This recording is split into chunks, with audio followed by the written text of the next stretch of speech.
Imagine a world where your entire life, from what job you were allowed to do and who you could marry, is determined by the land you're born on and the person who owns it. Welcome to the medieval feudal system, a complex web of relationships that shaped the social, political, and economic landscape of Europe for centuries.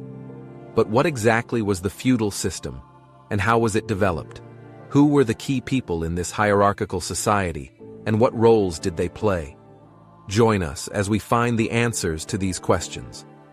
The medieval feudal system was the result of a series of dramatic historical developments after the fall of the Roman Empire in the 5th century. One of the benefits of the Roman Empire is that common people lived in relative safety from the horrors of war due to the existence of the Roman army. Whenever there was a military threat, the legions would be able to intervene and drive off the attackers.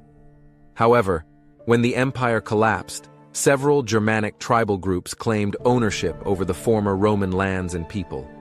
These tribes, such as the Vandals, Visigoths, and Franks, brought with them their own systems of governance and social organization, which often clashed with the remnants of Roman law and culture. Over time, as these tribes settled and intermingled with the local populations, a new social order began to take shape, one that was very different from the centralized systems of Rome. Warfare between these groups became a daily reality for the people living in the early Middle Ages. In the absence of any other army, the common people turned to local tribal warlords to protect them. Whenever an invading army would appear, the warlord would raise his own army and fight them off. In return for this protection, the commoners were required to pay the military leader. This payment usually took the form of some of their agricultural produce. This was the basic relationship that developed into the feudal system. Local warlords demanded income from the commoners' land in return for military protection. By the time Charlemagne was crowned emperor of the Carolingian Empire in AD 800, the feudal system was developing further. Charlemagne's wasn't just one more warlord among many. He made claims to be the king over all the warlords in his lands. He created a power structure where other warlords became his servants, called vassals. These vassals had to pay him some of the income they took from their commoners. In return, Charlemagne offered to defend his vassals from any military threats that were too big for them. This new system set a precedent for how feudal relationships could be used to manage a large, diverse territory. Over time, the smaller warlords could offer their military services to the king instead of simple payment of money.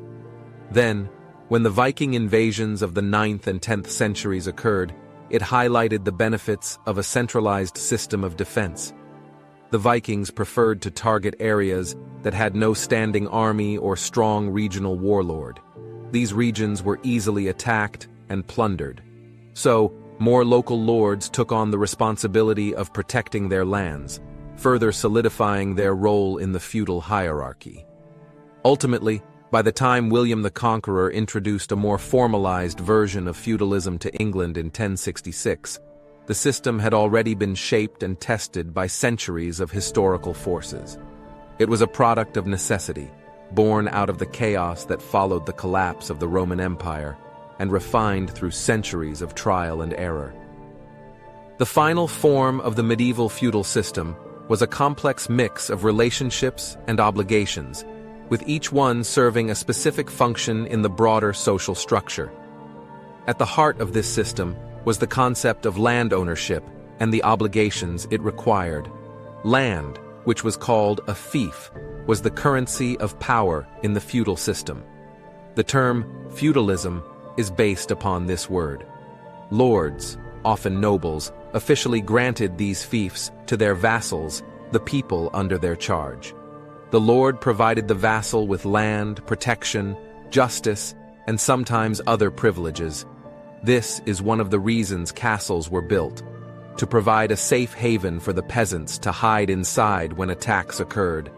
In return for this land and protection, the vassals were required to provide military service and pay yearly taxes. The vassal also had to follow the lord's commands. This arrangement was formalized through ceremonies of homage and fealty, where the vassal would kneel before the lord, place his hands between the lord's hands, and swear an oath of loyalty.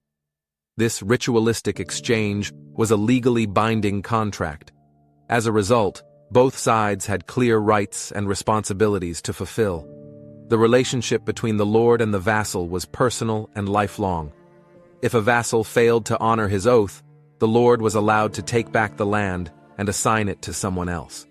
If we were to demonstrate what this system looked like and how it worked, it would appear like a pyramid. At the top of this system was the king. In theory, the king owned all the land in their kingdom. However, practically speaking, the king could never physically be in all places at once to make sure the people in his kingdom were doing what they should. Therefore, the king divided his land into smaller sections and granted them to his vassals, known as the barons. The barons were allowed to draw income from their assigned land from the king, but in return, they had a duty to fight the king's wars whenever he needed them. However, the barons faced a similar problem to the king. They couldn't be everywhere at once, so they divided their region into smaller sections of land and assigned them to their vassals, the knights. In a similar way, the knights gained the benefit of drawing income from their assigned land, but owed a duty to fight for the baron when required. But even knights couldn't be everywhere at once in their lands, so they assigned smaller parts to their vassals, called reeves, bailiffs, or stewards. The people in these positions were required to oversee individual towns and manors to ensure that crops were harvested and taxes were paid. Once again, these supervisors drew an income from their town, but also had to fight in the knights' armies when needed. Finally, beneath the reeves and stewards were the serfs, or peasants. These commoners made up about 90% of the people of feudal society, and they were usually farmers. The serfs were assigned their own small section of land, usually just a single farm, on which they had to grow their crops. They were required to pay taxes on the crops they harvested every year. This tax is what supplied the income for all the people above them on the social ladder. As you can now probably guess, the peasants also had a duty to fight in their lord's armies when required. However, unlike the other vassals, serfs were not free. They were permanently bound to the land they farmed and were not allowed to leave without the lord's permission. To make this entire system work, and to effectively distribute the income from all the different sections of land to the various lords on the upper rungs of this social ladder, the manor became the basic economic unit of the feudal system. A manor was an expansive mansion built by the local feudal lord. These manors were a focal point for local communities, and towns usually developed around them. It was in these manor communities that the commoners lived and worked. This manorial system became a self-contained world, complete with its own administrative and judicial systems. Each manor was essentially its own village, with its own marketplace, blacksmith, law court, and even its own church. The church played a significant role in the feudal system. The key leaders in the church, whether bishops, abbots, and other high-ranking clergy, were considered to be feudal lords, just like barons. This meant that they had command over sections of land that they could grant to vassals and receive services in return. The church's involvement added a moral and spiritual dimension to feudal obligations. For example, the concept of divine right was often mentioned when justifying the feudal system. This concept stated that the king held his supreme position at the top of society as a gift directly from God. Therefore, if the vassals did not fulfill their obligations, they were not only going against the king, but also against God. This mix of secular and religious authority made the feudal system not just a social contract, but a covenant that was both earthly and divine. The Black Death, which swept through Europe in the mid-14th century, was a cataclysmic event that shook the foundations of the feudal system. The pandemic led to a drastic reduction in the labor force, as serfs and peasants succumbed to the disease in large numbers. This labor shortage gave the surviving workers more bargaining power. Since there were less people available to work on the land, and every lord wanted to keep drawing on their income, workers could start bargaining for better pay. Lords that were willing to offer more incentives attracted more workers. This bargaining power meant that lords found it increasingly difficult to enforce their rights over serfs, since the commoners could simply leave to work for better conditions elsewhere. As Europe slowly recovered from the plague and nations became increasingly wealthier, increased trade meant that some people didn't need to work on farmland to make money.